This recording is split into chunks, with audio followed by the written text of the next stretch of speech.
If I wasn't in agony, I would have laughed out loud. The first thing the medic asked me when I was wheeled into the ambulance, my heart pounding through my chest at 170 beats per minute, was, "Did you talk to a boy?" I bit down a hysterical giggle.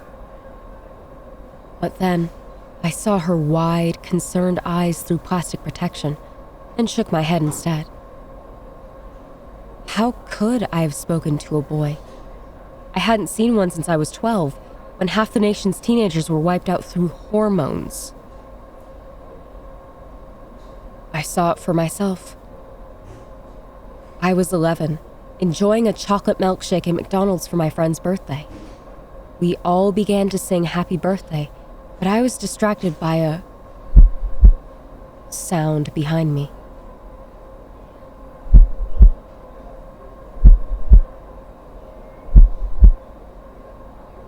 So, I sang louder. Halfway through, a splat sent us into hysterics. The teenage boy and girl sitting behind us had exploded into vivid streaks of bright red dripping from the ceiling. I still remember the single spot of scarlet on my bright pink shoes. Mom immediately came to pick me up, but when she dragged me outside, we ran straight into panicked teenagers imploding right in front of me. I watched a blonde girl, around 14, running toward me. Like I could help her. Her frantic eyes and parted lips will never leave my mind. I blinked, and she was running down my face in thick rivulets, gluing my eyelashes shut, a vivid smear of scarlet I couldn't blink away. The virus, according to panicked news reporters on TV, was hormone-based, and it was quickly taking out half the population. Schools closed.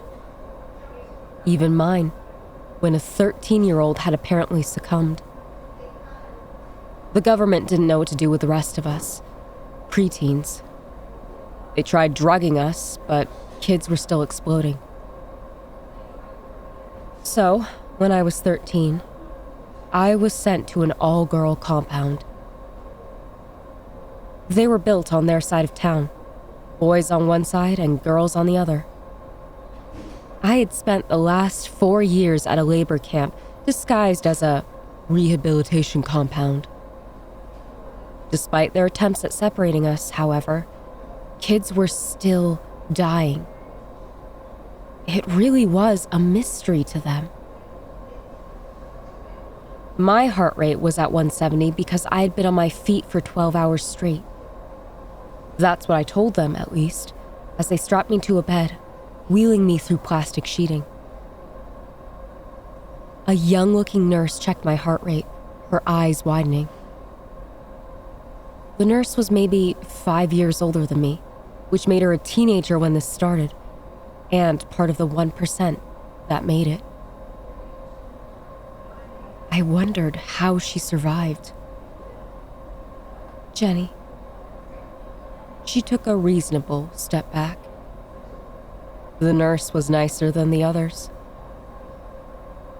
Sweetie, your BPM is very high, she said softly.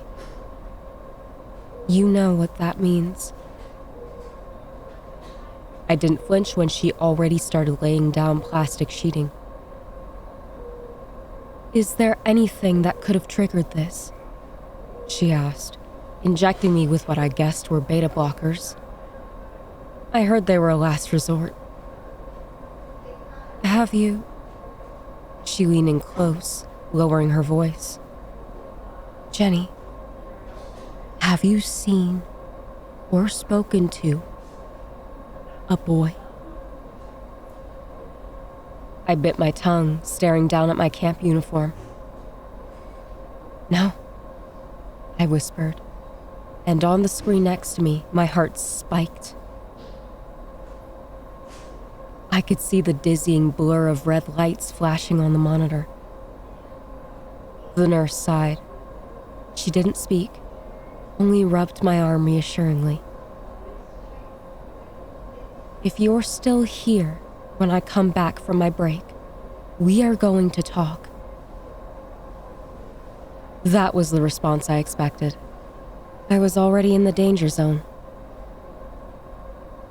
The nurse left and I groaned, dropping my head onto the pitiful pillow. "Are you about to pop too?" The voice startled me. I wasn't alone inside the quarantine ward. "Over here," the voice laughed, and I lifted my head. Opposite me, a ponytail brunette sat cross-legged on an observation bed. She was wearing a plastic poncho. I took one look at her and burst out laughing. She scowled before cracking, lips splitting into a smile. "Do I look stupid?" I nodded, and my monitor spiked again. "Well, that's not good." The girl leaned over. "You're literally doomed." She tilted her head, raising a brow. "Did you see a boy?" She mocked the nurse's voice, giggling. Her smile was contagious. My monitor started screeching, and I could hear it again.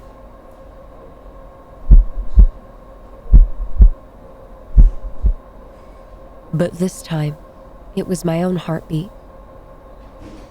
In the corner of my eye, it was climbing, a scribbly red zigzag. 190, 210, 230. "What's your name?"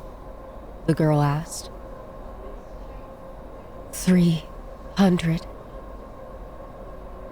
I was going into cardiac arrest, my breath shuddering. But I was smiling.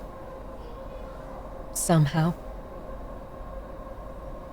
"Jenny," I said. I wasn't sure how to explain it wasn't because I saw a boy. My heart started pounding because a girl in my dorm smiled at me. It was getting warmer, but nice warm. Heat rising, kind of like swimming under a blistering sun.